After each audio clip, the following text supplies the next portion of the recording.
Welcome into episode 341 of the Skate Podcast. I'm Brian DeFelice, joined by Bridget Prue and Scott McLaughlin. Today is a mailbag episode. Bridget and Scott, I hope you guys are doing well. And Bridget, we'll throw it to you and we'll get going here.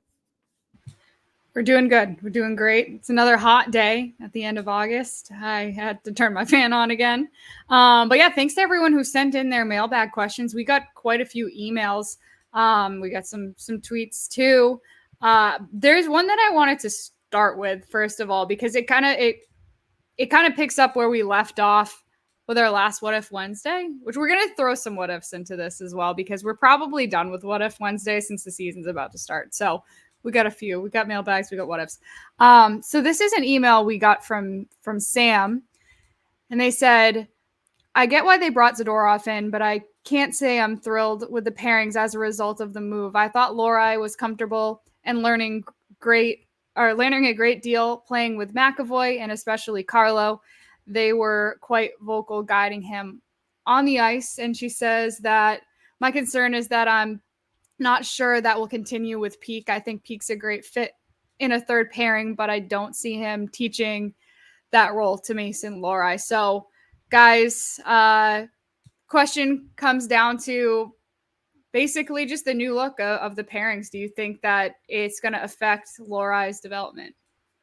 No, not a concern for me. Mason Lohrei is now in year 2 after basically playing half the season in the NHL, playing in the Stanley Cup playoffs.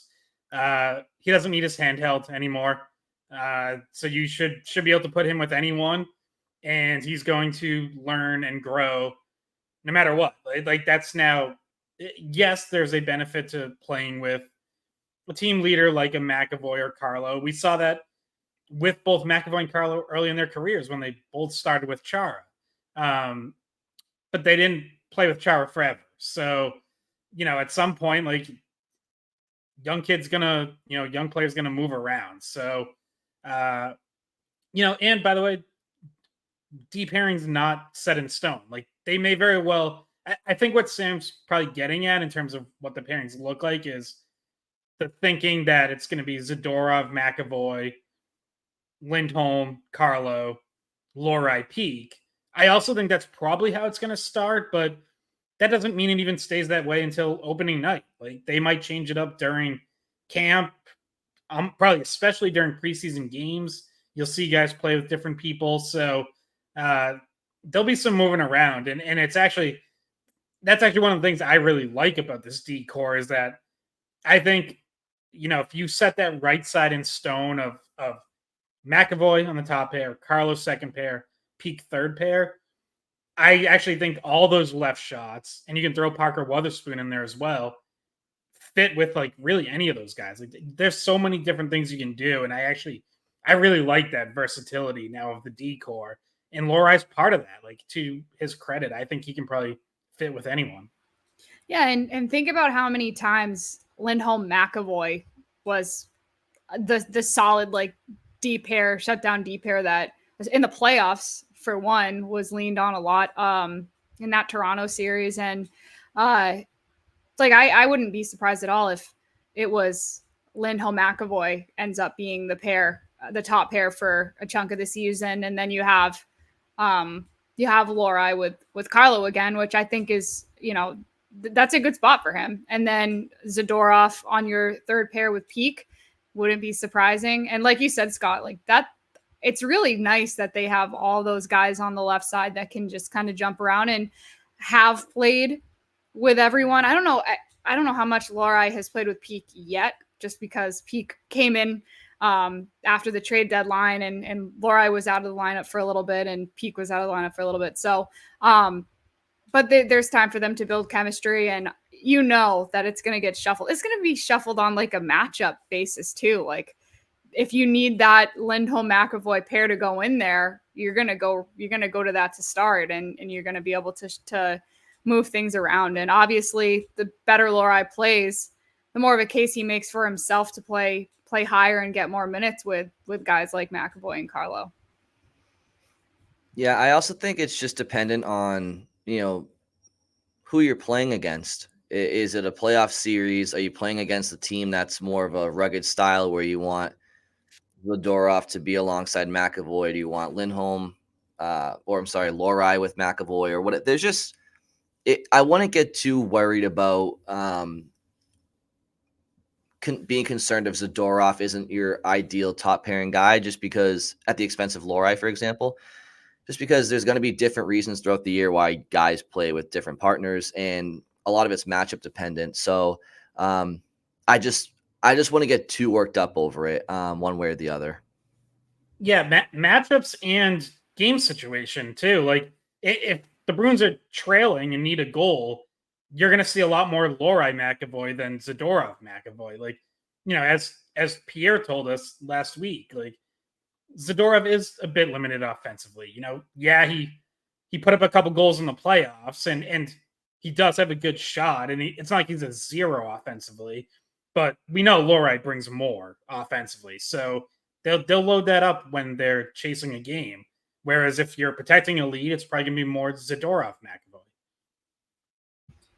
Yeah. Yep. Zadorov adds a totally different element, and I don't think it's going to be a net positive, no matter where Lohrei ends up. And we all think that Lohrei is not the seventh defenseman on this team. Like, he's going to be a regular in the lineup on one of the three D pairs, and he should get plenty of playing time. And I don't think we're going to see what we saw last year with him getting bounced up and down, which I think was good for his development, because he did learn things in Providence, come back and play better. And I also don't think it's terrible for his development to have different D partners rotating throughout the season and learning from each guy. Cause like Brendan Carlo he's a good leader. He is also going to teach Lohrei different things than a McAvoy. And, it's good to have experience playing alongside these different style of players. So I think it's actually a positive for me. I'm with you, Scott, and I think Brian too, that I'm not concerned about it. I'm excited to see what Mason Lohrei does this season, no matter who he's next to. And so I'll get to the second part of Sam's question, which was about Georgii Merkulov. She said, if Merk doesn't make the team and is back in Providence, at what point do you think he demands a trade? And when Sweetie be amenable? Sorry.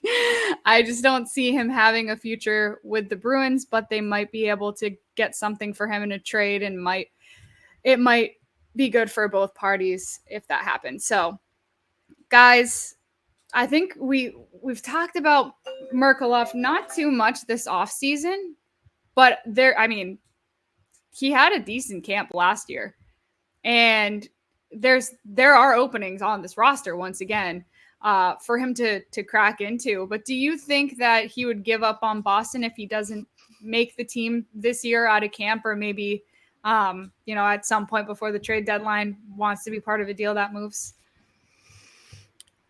I don't think any AHL player, any young player trying to break into the league is really in a position to give up on an organization. You can maybe want to go elsewhere because you think there might be more opportunity. The problem for Merkulov is obviously he's a center by trade, and he's played a little bit of left wing in Providence, not a whole lot, but a little bit.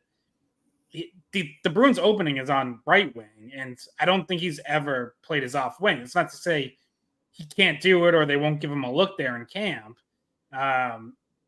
But, we've talked about center, and I know, we have a question that we'll get to on that, but, we think okay, could they still use, a top two center and bump Coyle down? That's not going to be Merkulov. So you're talking about competing for probably third line center, and you'd have to say Poitras is in front of him right now. Poitras done it. He's been in the NHL. He's produced at a decent rate at that level. So you would have to give him the edge going in. I have one other note on Merkulov, but I'll let you guys touch on this part first. Yeah, well, I think it's really tough to say. I mean, Scott, to your point, if you're an AHL player, maybe Bridget, I'm not sure if the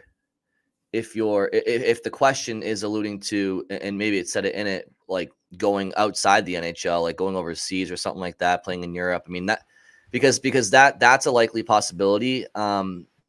when you have an AHL player, Scott's right. When you're an AHL player, beggars can't be choosers when it comes to wanting to play for a different NHL team. And oftentimes, if you're not cracking an NHL lineup from the AHL, chances are you're not going to go to a different NHL organization and somehow pop. It doesn't really work out that way oftentimes. But what can happen is a player. Stanika. Exactly. But what you do see oftentimes is players that are sitting in the minors and they're saying, well, I got to look out for myself and my family. I don't think the NHL it's not happening for one reason or another, whether it's me or them. I don't know. But maybe I have an offer to go play in Germany or He's Russia. Russian. Yeah. Yeah. Well, Russia in particular, the KHL is probably where he would like to go. Yeah. And that was my note, because there was actually a rumor of that from some like Russian media outlet.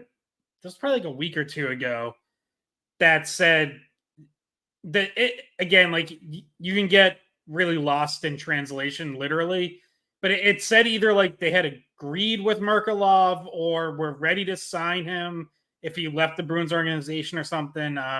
Rob Chalmers at Ivan on Twitter, I think, tried to get to the bottom of it as best as anyone could.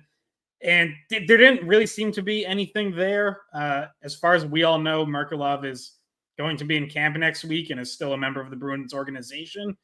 But that is out there, as Bridget said. Like he is from Russia. I've never gotten the sense that like he's homesick or wants to go back there or anything like that. Like I think he came over to North America for a reason. He came over as a teenager. In high school, he played in the USHL. He went to college. Like he had a clear dream of getting to the NHL and went out of his way to come over to America early to try to make that happen. So I still think he wants to get to the NHL. And, it would surprise me if like at a point where he's seemingly at least relatively close, that he would now just like give up and go to Russia. Yeah, no, I totally agree with that. I feel like if it were me and I just like I was so close to this next job that I've always wanted and I could see it right in front of me, I would never give up at that point. Right? Like it just doesn't seem like something most people would do unless he really has this sense that he'll never make it. But he played a few games with Boston last season. Like he has played NHL games. So he is right there. And if I was him, I'd just keep telling myself like, no, you've done it before. You could do it again. You never know. People get injured.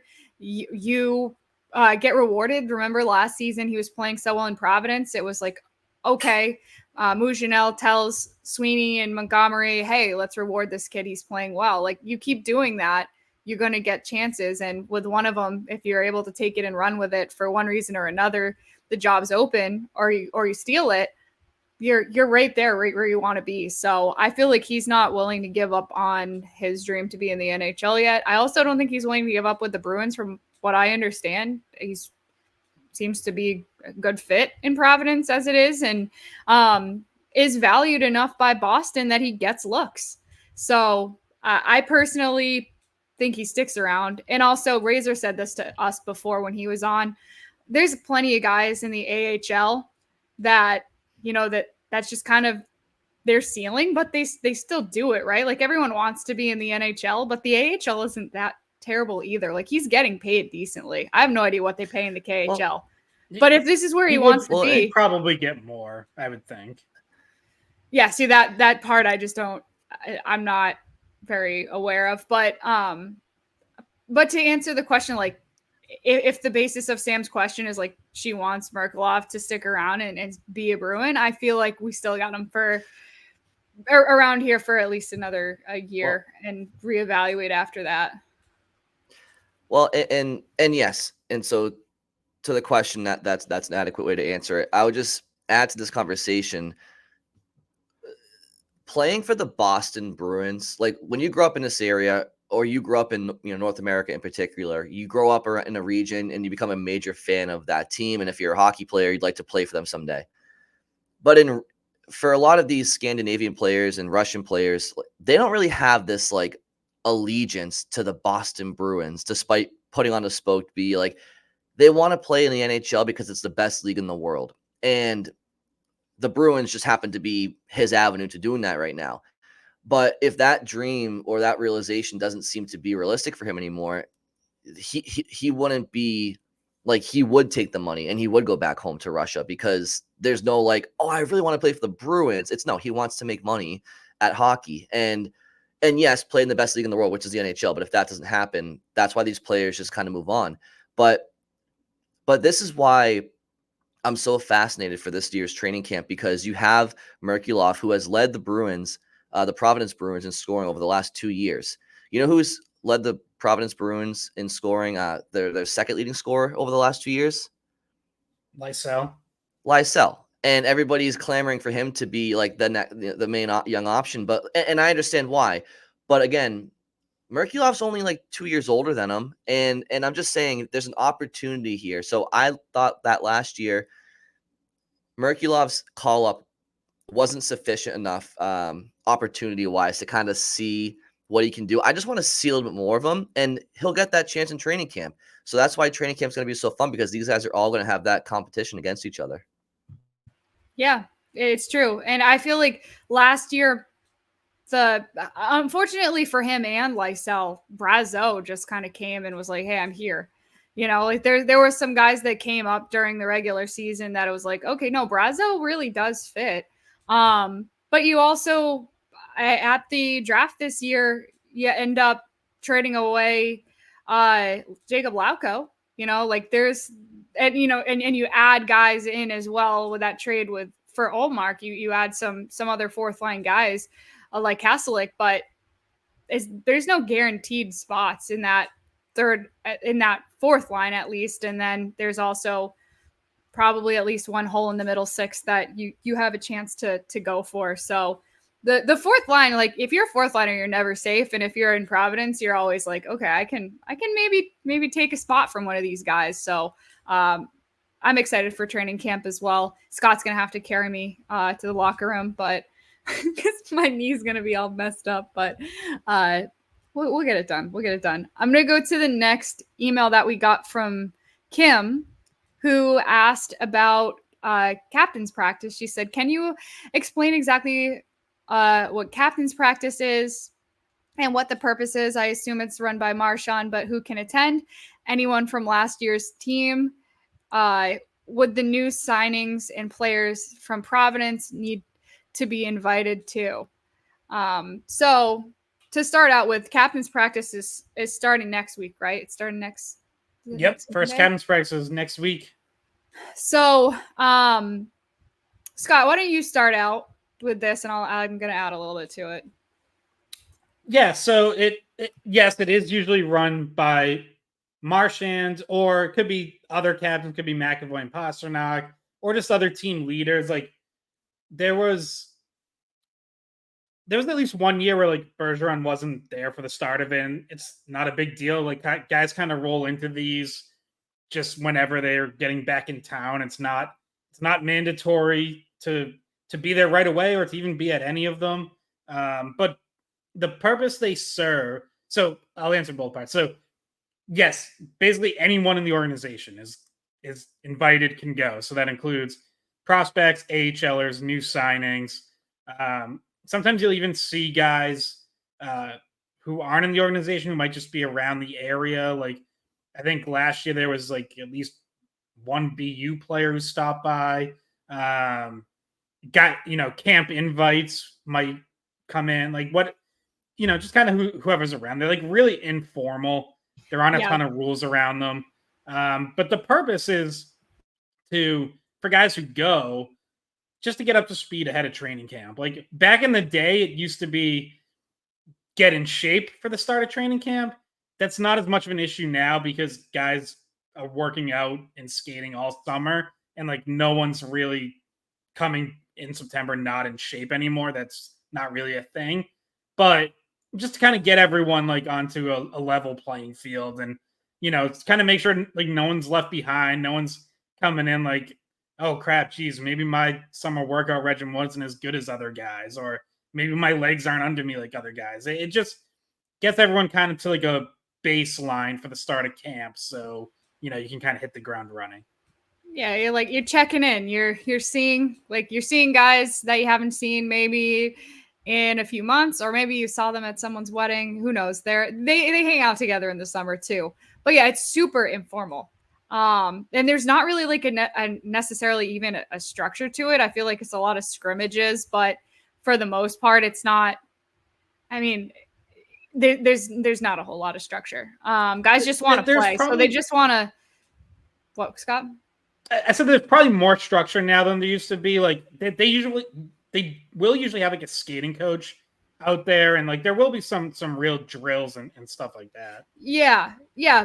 But much different than like line combinations, and you know what I mean? Like there's not like, oh, we're gonna run these line combinations today. It's like you kind of just pick what you're doing. Like there's not necessarily like a Jim Montgomery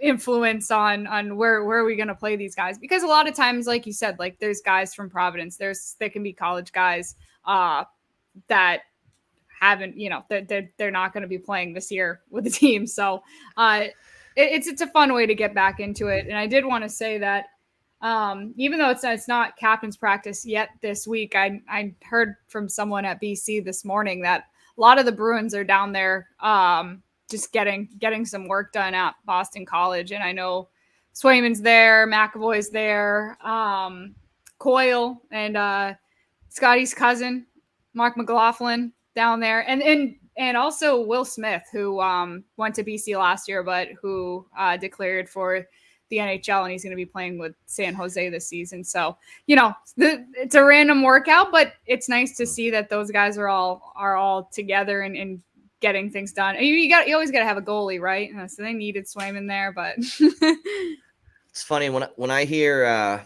the term captain's practice, my mind just jumps back to being 14 years old and a freshman, and like because I don't have a license, my dad would have to drive me to Skate 3 in Tingsboro, which the blue rink nonetheless, which if any of you listeners are familiar with the blue rink in Skate 3, it's freezing. They have something called the warm room where parents and spectators can watch. It's actually colder than the actual ice surface. But it's funny, like you would go there as a freshman and like you're wicked nervous, and you're playing against like seniors that are driving to the rink. They're already on the team and they're just going out for a skate, and you're a freshman and you're trying to impress. And it's just like, it's just a time of innocence, I guess, in one's hockey career. I'm sure a lot of high school players in their past know what I'm talking about. And you get older, and you're the sophomore, junior, senior, and you're just messing around out there. And then you see the incoming freshmen that are like, they got it's just.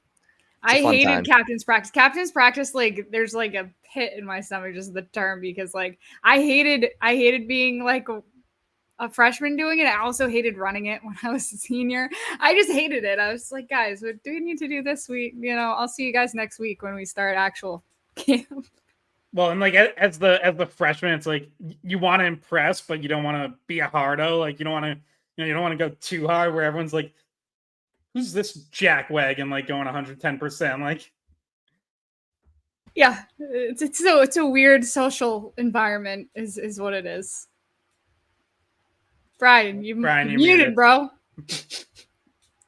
I was gonna say, I have to imagine, Scott, that's what you looked like at the media skate at Fenway last year or 2 years ago. Yeah, he was by himself, just doing laps as fast as he could. The Zamboni driver. I was just challenging everyone to races. The Zamboni driver did not expect to have to do the ice, but Scott was just cutting it up so much, working on those inside-outside edges, working on those V8s. Oh God! On the goal, fun. Guys, on the goal line. Yeah. You're like, okay, God. Scott. Yeah, you do you over there, man. But anyway, let me get back to our questions. And Kim said, one more thing. Are you surprised that JVR and Shattenkirk haven't been signed by a team at this point? Are you expecting that they will have a PTO or retire? I guess I'm not that surprised.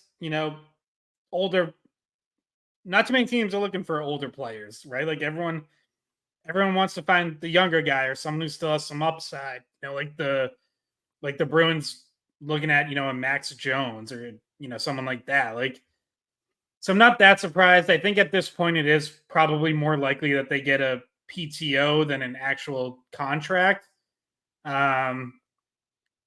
I don't think they're retiring. Like, I feel like that would have already happened. I think they're probably going to continue to wait to see what's out there for, for opportunities. And that could linger even into the season.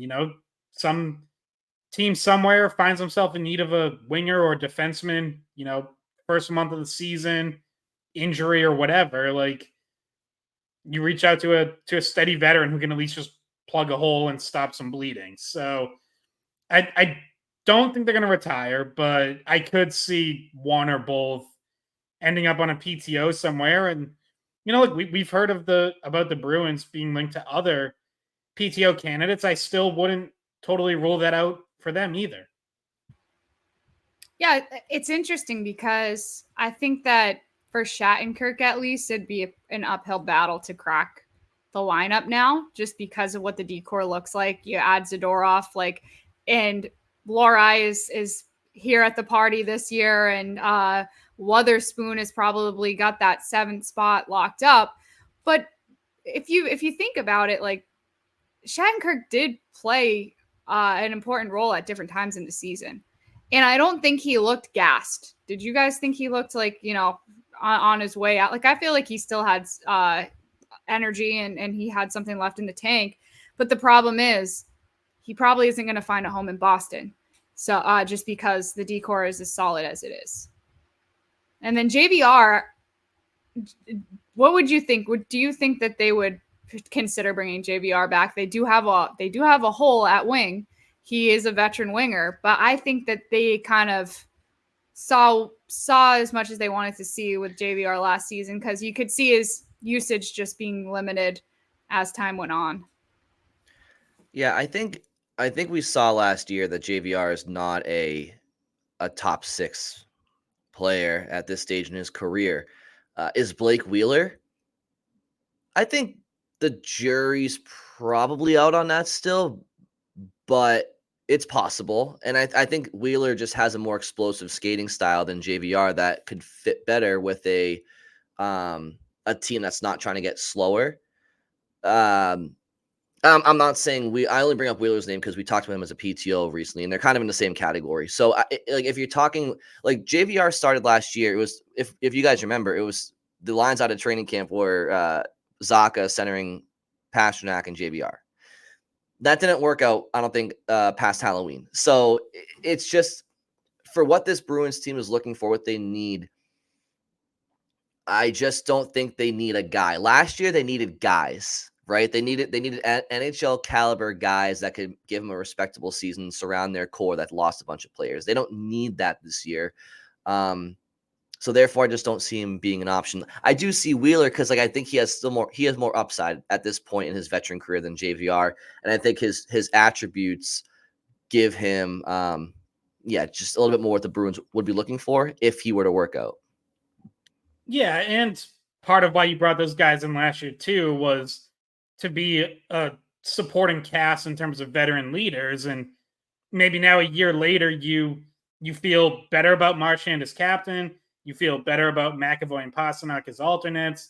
You feel better about the leadership group beyond that of Carlo, Lindholm, Coyle, whoever else you throw in there.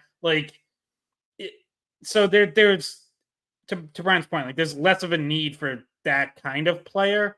I think Shattenkirk could be the 8th defenseman where he's there, on like league veteran minimum. The Bruins had, for years always carried 8 defensemen. And then the last couple of years when they've been right up against the cap, it's usually been 7. But like, that wouldn't be crazy to me. And I do think he was, I think Shattenkirk was probably a little bit more of a leader last year than JVR. And, obviously we heard about the speech before Game 7 against Toronto, but even beyond that. So again, I think it's unlikely, but I wouldn't rule it out. It also depends on what he wants, right? Does he want to play every night, or does he want to be a role player that is going to be in and out of the lineup depending on certain things? And also, when you do find yourself in that position, sometimes you just don't stick there. You know what I mean? Like, you remember Strawman when Strawman came in on a PTO and like he was with Boston for a little bit and then he was technically down in Providence, but he never went down. Like sometimes they're like, we want to try you out and you can be our one of our extra defensemen, but then the need disappears at some point potentially. And then you kind of find yourself on the outside even more. But I guess, hey, that's probably better than retiring before you want to. So, yeah, that's a tricky situation. I'd be surprised if I saw either of them on the team next year, even though I do think Shattenkirk, in particular of the two of them, might still have something to offer. So, yeah. Next question, I want to get to a short and sweet one. Daddy-O on YouTube says, how many hats do you own, Scott? Great question. So I did count. I've been wondering homework. this for 2 years too, actually. I have 31 hats. Wow. Did you buy them all, or are they gifts? Like, so 25 of them are like baseball cap style, like this.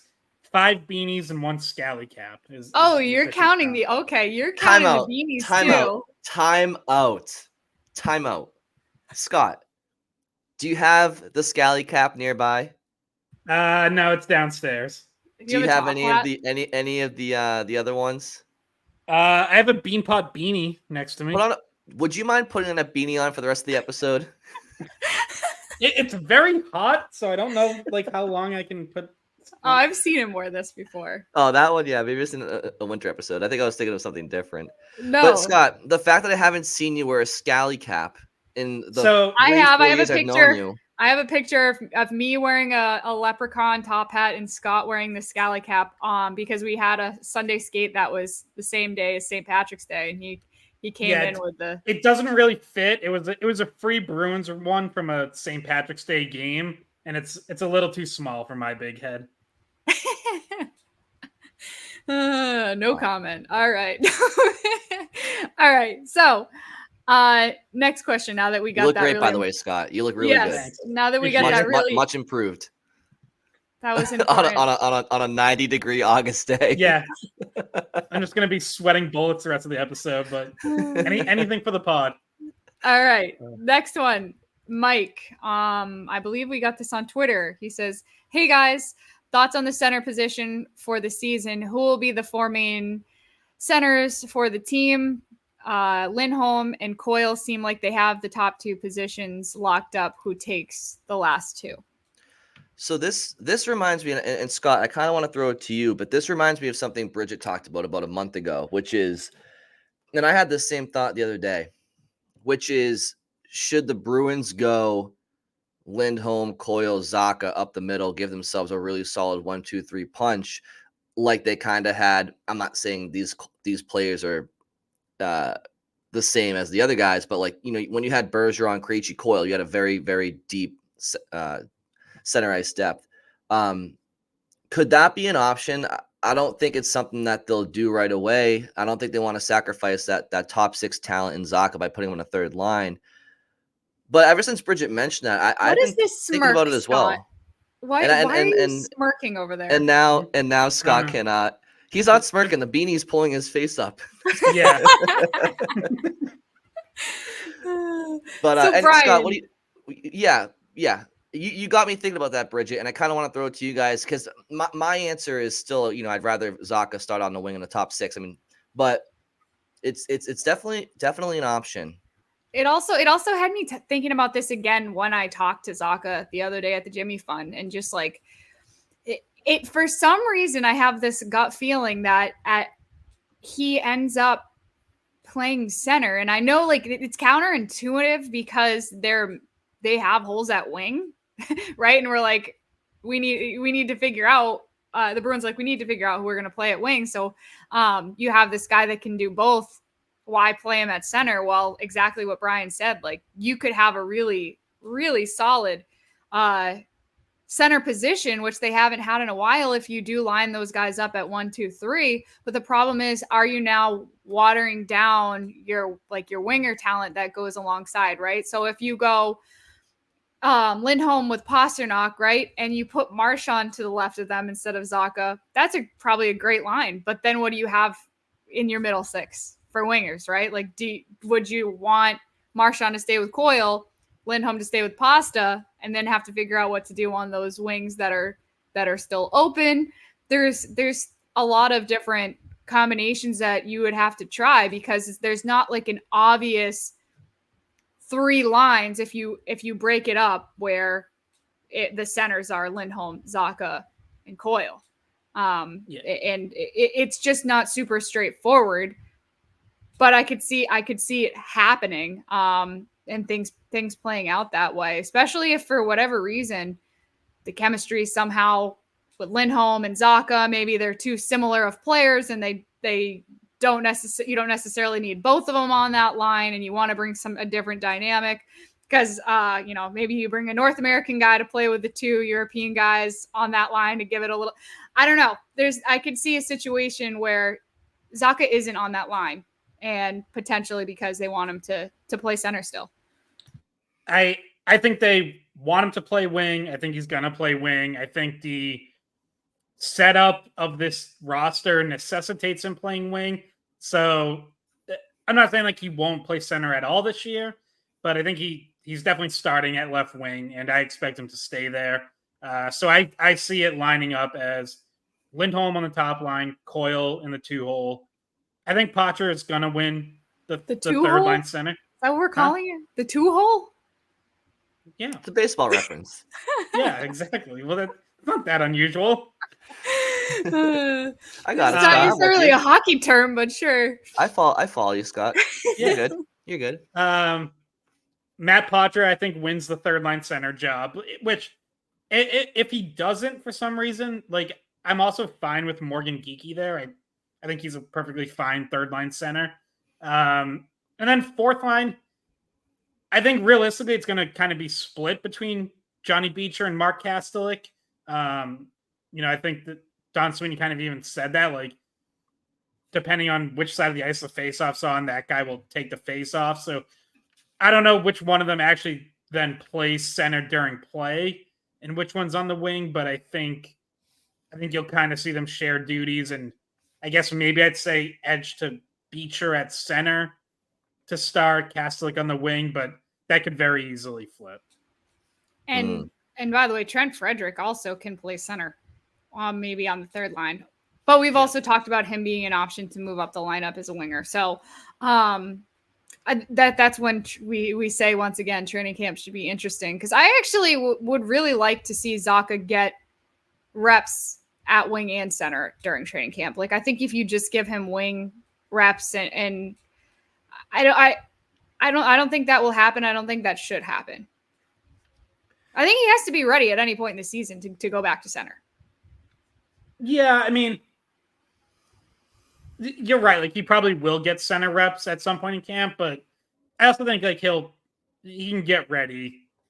Even if he doesn't play there in camp, like he's not going to forget everything he learned last year. So, I think he'd probably be fine. He'd pick it up pretty quickly again. Yeah. So, guys, can I ask you this question? I'm just kind of writing down these lines, and obviously it's difficult without knowing that second line right wing option, or who's going to win it. But so, Scott, you mentioned that you think fourth line center will be a combination of Beecher and Kastelik. Do you think it's one of those situations where, like, one will come in, one will come out, or one is at center while the other is at wing? Because I'm trying to pretty much figure out who. And again, it's a conversation that's kind of silly because over the course of a regular season, like, everybody comes in and out for different reasons. But for like an opening night standpoint, I'm curious like who would possibly come out, because you have Lindholm, Zacha, Pasternak, Coyle, Marchand, question mark, right? We'll say that that's a question mark for now. Patra, Frederick, and Geekie, and then you have 4 guys in the fourth line.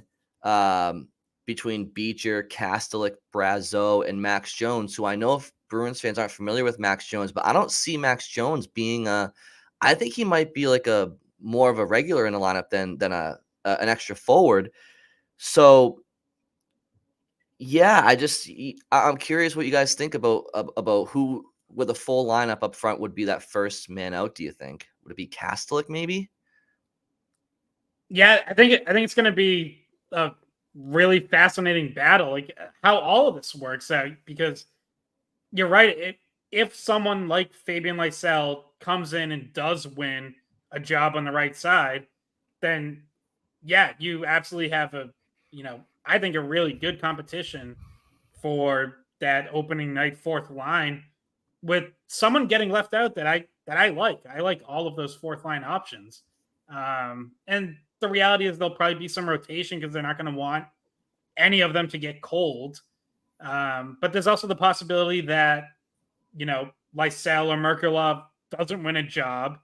You move Geeky or Frederick up, and then it's, probably competition between Jones and Brazeau to move up to the third line. So like that's all in play. I guess uh, I guess at this moment I'd lean towards Kastelik as odd man out, like in that scenario, but it's really close. So I guess I would give you a fourth line of Jones, Beecher, Brazeau. Yeah, and that's if Brazeau doesn't, filter up, or it's there's a lot still to be determined with these lower in the lineup guys. And the reality is just injury and performance. They're all gonna play. You know what I mean? And now I don't think Beecher. I think Beecher's still eligible to go down without waivers, right? So like that might be the easy thing to do. I mean, that would be pretty disappointing, though. Like, yeah, Johnny Beecher should make the team. If I know, team, but I'm just saying, like, if this happens to younger guys frequently, if they're just like marginally better at a certain point, they go up and down. Like we saw him go up and down last season, and I do think he's good enough to be the center of that line. But sometimes that's the only answer that means you don't put someone through waivers or what have you. But not as much in this scenario, though. Like, unless Lysell and Merkulov both blow you away and force their way onto the roster. Yeah.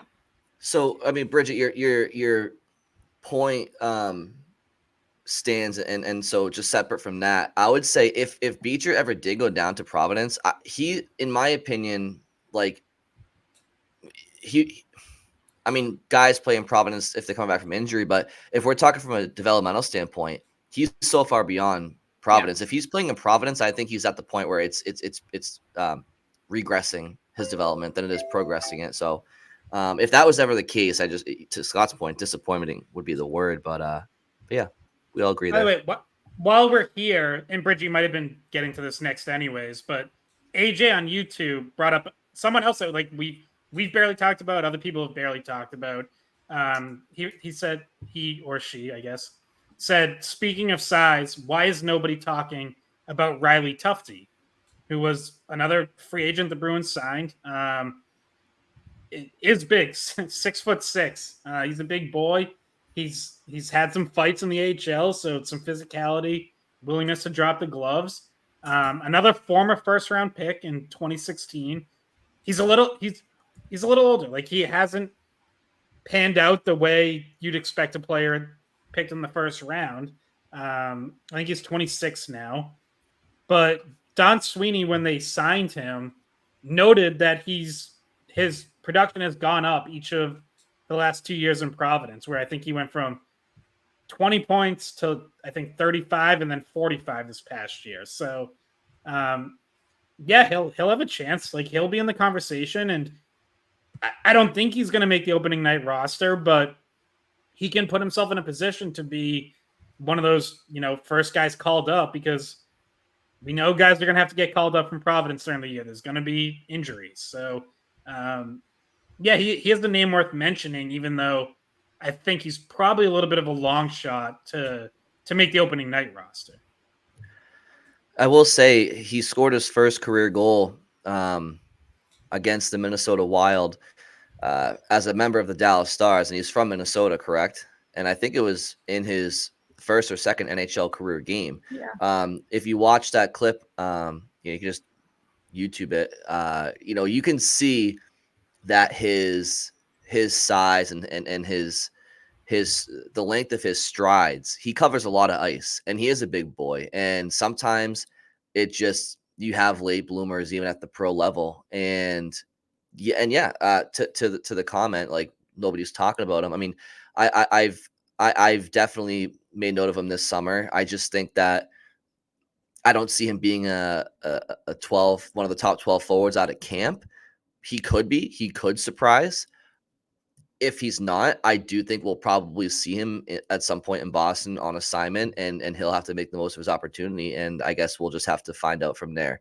I just think that some of the guys they brought in, Kastelik and Max Jones, they just got, for that role that Tufte would be battling for, they just have a little bit more NHL experience and upside to this point in their career. So, but look at Justin Brazeau, right? I mean, last year, what was he, 26 years old, 25, and bursted onto the scene.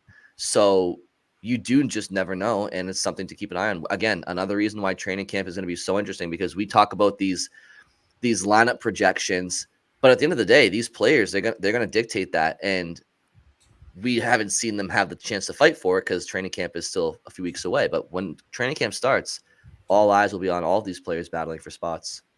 Yeah, and just to like give some like frame of reference on what Tufte's been doing the last few seasons, like he'll play like 60 games or like 60 or more games in the AHL, and then he'll play like 3 to 10 games in the NHL with different teams. So like he's getting these very small like sample size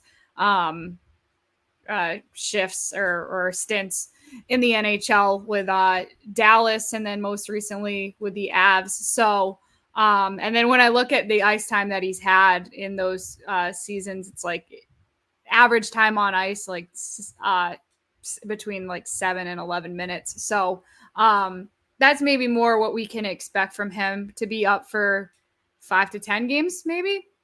That seems like what it's trended towards. But could he steal a job for longer than that? Of course. All dependent on what they're looking for. I mean, maybe, hey, put him in there against Matt Rempe, right? Get him out there. Get him out there against Tkachuk. He's not that kind of fighter, though. Like, I think he has like a handful of fights. That was a joke. No one is Matt Rempe. Like, Matt Rempe is his own thing. Matt Rempe needs to learn defense when fighting, so that Matt Rempe has a third NHL season after this year. Yeah, so that he can still see, probably. Yeah, he took some heavy blows for some big time fighters last year. Yes, he gave a couple, but I think that's why you see him work with George Laraque in the offseason to try to, be a little bit more defensive and strategic when he's fighting. His poor face after like his first, what was it, like 5 NHL games, his face was like not even recognizable of what he looked like before, and I felt bad. I was like, this is what an enforcer or a goon looks like. It's Matt Rempe after his first few games when he took some shots to the face, which he mostly started. But anyway, to another question that we got an email from Joe. He says, "Hi gang, I have noticed for quite some time that the Garden ice isn't good. I know it's the same for both teams. The Celtics play there, and there's other activities at the Garden as well. But in the springtime, especially the playoffs, it seems wet and pucks bounce all over the place. Any idea what can be done? Do they need better refrigeration? Just a thought." So people might remember this, but in 2019, Brad Marchand actually literally just called the ice garbage. He said it while they were in Toronto for the playoff series, and said like when they're at the Garden, they might as well have been playing with a tennis ball. And the organization did try to take steps over the next year.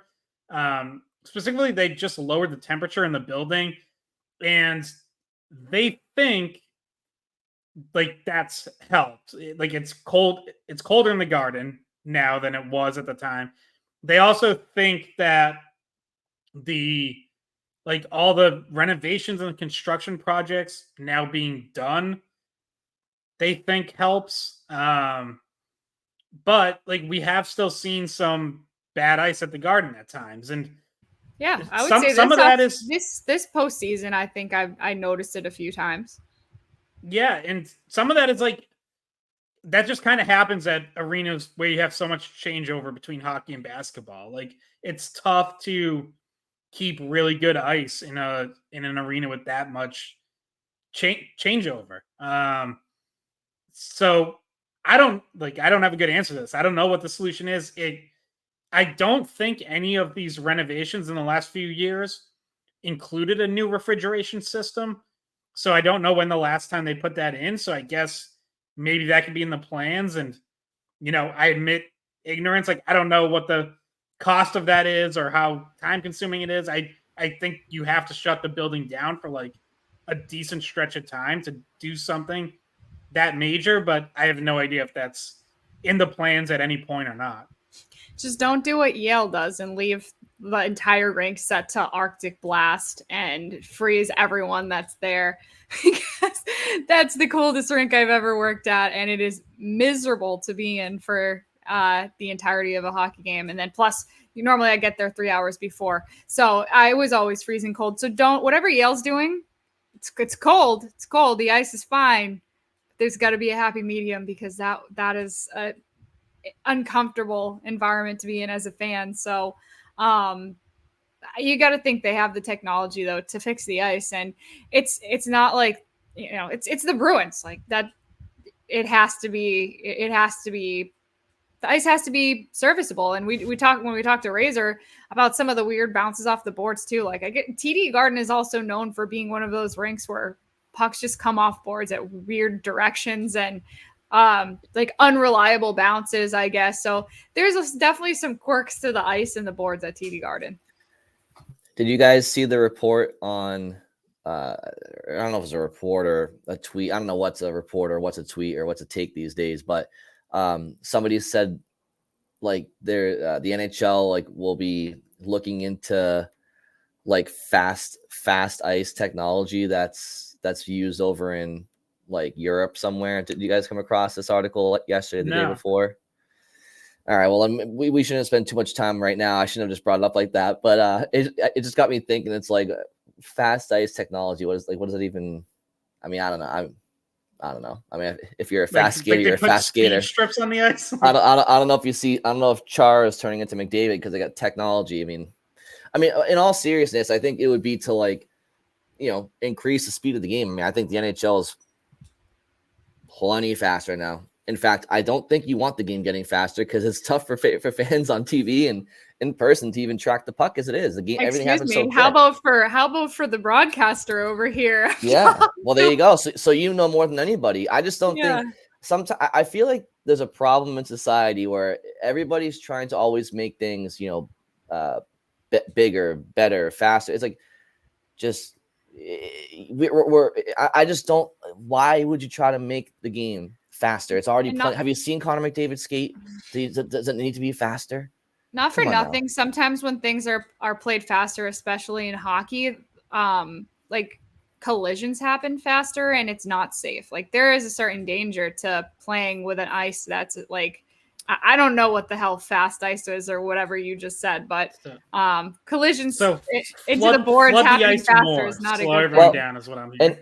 And here's look, see here now we're getting out of podcast, Brian, and now we're getting into like if we weren't even recording right now. So let me ask you guys a question. Truly, why is it that people watch sports in general? What's the main reason? Entertainment. What happens in the course of a game? Goals, touchdowns, but it's all about storylines within the games, right? And I feel like prior to the faster games get, I feel like play and the more talented they get, like the less mistakes they make. Like I feel so back in like the 80s, 90s, if you went to an NHL game, I feel like the game was slower and players were allowed to just make things happen because the pace wasn't so demanding. The faster a game gets, I just feel like the more systemic it gets, and it can get a little bit monotonous because players aren't taking risks and they're also not making, mistakes the way that you would when you're just chipping a puck in and playing your systems. And I feel like it just kind of ruins the experience of the game, how the game's naturally supposed to be played. Like I'm not saying the game shouldn't evolve, but I think you get to a point where it's like you still want to see human error. You still want to see guys taking chances, but like when the game's so fast and gals, so I just feel like, you know what I'm trying to say? But I also more think likely for referee error, the faster it is. All of it. Well, but I think that speed can also can produce human error too. Like, guys are more likely to make mistakes when there's not as much time to think. And listen, I would just say like the game now is the best it's been in my lifetime. Like, because you can definitely go way too far the other way. Like, I remember watching in the 90s with all the clutching and grabbing and the devil's trap and all that. Like, I don't ever want to go back to that. So, I'll take today over any other time in my life. So let me just say this, and I'm not totally disagreeing. I'm not even talking about the clutching and grabbing, but let's say a Bruins fan listening right now. Let's say they had season tickets to the Bruins back in 1988, and they spent all their time going to the Bruins games at the Old Garden. I feel like they would go to every game they went to. I feel like would be completely different. Where like maybe this game, there was so much animosity, so much. There's so much going on. Like every game would be different. Maybe one game it's like a 5-4 game. Maybe another game it's just a bunch of brawls. Like I feel like if you go to an NHL game these days, and you know what, you guys tell me because you guys are on ninth floor every single game. When you look back at last season, right? How many games really stand out in your mind? Or when you're on a ninth floor and you're looking down and it's night after night, it's kind of just like rinse, wash, repeat with a couple of minor tweaks, different score here, different score there. But do you know what I'm trying to say? Like, there's a lack of like. Yeah, I know what you're trying to say. I just don't agree. Like, all right, Beanie, take your beanie off. Let me hear. Do you want me to? I'll shut him off. Well, so what part don't you agree with though? What I just said is not true. It might be, but I think you're romanticizing an era that I wasn't around for. That is not as good as people think it was. Like if you if you had that fan who was like, man, the 80s were the best. Like I wish it was more like that. If you sat them down and said, all right, here's a game from 1988, watch it in its entirety, you'd go, holy shit, this is garbage. Like, oh my God, this game is so much better today. That's fair. I can't argue that. And you're right. Like I wasn't. Here I am saying this. I don't remember going to one game at the Old Garden. I was too young. So I think I might be, maybe I'm romanticizing a previous, I just feel like you go to a game, whether it's a Bruins game or anywhere else, and you go to any game, it could be a Saturday matinee against the Canadiens, or it could be a Tuesday night game against Nashville. You're going to hear Taylor Swift blasting, and it's kind of just like systematic, risk-free hockey until you get to the playoffs, and it's a totally different product. I can tell you what it actually looks like. It's me singing "That's What Makes You Beautiful" to Scott every second intermission. There you go. So I'm just trying to say the game doesn't need to get any faster. It doesn't need to get any more robotic or X's and O's than it is right now. I think the game is in a great place. Just don't get it. Don't fix what isn't broken, or try to fix what isn't broken, because it's not gonna. Anyway, so yeah, that random article I saw on Twitter kind of spawned this conversation. All right, next. About the ice. Well, yeah. I mean, the other two questions that we have are like, they would take longer to answer, and we're already at like an hour. So we have like a what if question about Bruce Cassidy. And then we have a Draisaitl question, but we kind of already answered that last one. I just don't know if we have time. So. Yeah, no, I mean, we can probably wrap up here. I guess the Draisaitl one would signing a 31-year-old to a 7-year, $14 million deal makes sense. That was from Mr. Burns on Twitter. I mean, I say yes, just because I think players like that so infrequently ever hit the market. And like, yeah, it's if Leon Draisaitl were a free agent, it would take the biggest free agent contract in NHL history. I just think it would be worth it. But again, as we went up, Bridget's right. Like, we covered Draisaitl a little more in depth on 2 episodes ago, our last What If Wednesday episode. So yeah, I won't go as in depth here, but yes, I think he'd be worth it. Whether or not the Bruins could afford that with, whatever Swayman's going to get combined with Pasternak's contract and McAvoy's contract. Like that, I don't know, but I think he'd be worth it for someone. And this is a question like this makes me go back to the Zacha conversation, because the Bruins did trade for Zacha in the first place to be a top 2 center of the future. Now, in his first year with the Bruins, you had Krejci and Bergeron, and he went to the wing. In his second year with the Bruins, he couldn't really seize the opportunity, and they put him over to the wing. Next year, you have Lindholm, and you have Coyle. So hence our conversation earlier, like, yeah, you probably still keep him at the wing. But in a perfect world, I mean, Coyle's, Zacha's here probably longer in the future than Coyle is. And I just think, like, if the Bruins go after like a Draisaitl or somebody that would make Lindholm your number 2 center, then yeah, like life with Zacha as a wing, long-term winger. But if the future is unclear and you're still kind of looking at Lindholm as your number 1 center, do you think the Bruins long-term still want Zacha to be that top 2 center that they acquired him to be in the first place in the wake of Bergeron and Krejci? Now, they didn't know Krejci and Bergeron were coming back that year necessarily, but their intention in getting him was to bring him in to be a top 2 center. Maybe that changes and he's solely a wing, but I think their decision or their execution in bringing in somebody better, quote unquote, than Elias Lindholm affects this. Because if they do, then Zacha can be a left wing until he retires. But if they don't, I think that question is going to have to come back up at some point. Yeah, I'm not as worried about that, because like I actually like the idea of Zacha as a long-term wing, because let's remember, Brad Marchand's going to retire at some point, so you're going to need top 2 left wings. So, like if Zacha's a solution there, then that's, to me, like just as valuable long-term. If you find 2 better centers, then I have no problem keeping Zacha on the wing long-term. Yeah, and for me, like Zacha kind of dictates it, right? Like the reason why he didn't solidify a center role is because there was times where it's like, I don't know if he's better off there at the wing. And the same thing kind of happened in New Jersey. So I think for the rest of Zacha's time in Boston, there's always going to be at least the thought of going back and forth, and the ability to move him back and forth kind of it makes him more valuable, but it also makes it less likely that would be your number 2 center in that situation that you're describing with Draisaitl. And also, like, where does Elias Lindholm go? Like, is he even still in Boston? Do you have to clear out his contract to get Draisaitl? Like, you can't just add Draisaitl and not move money out somewhere else. So, yeah.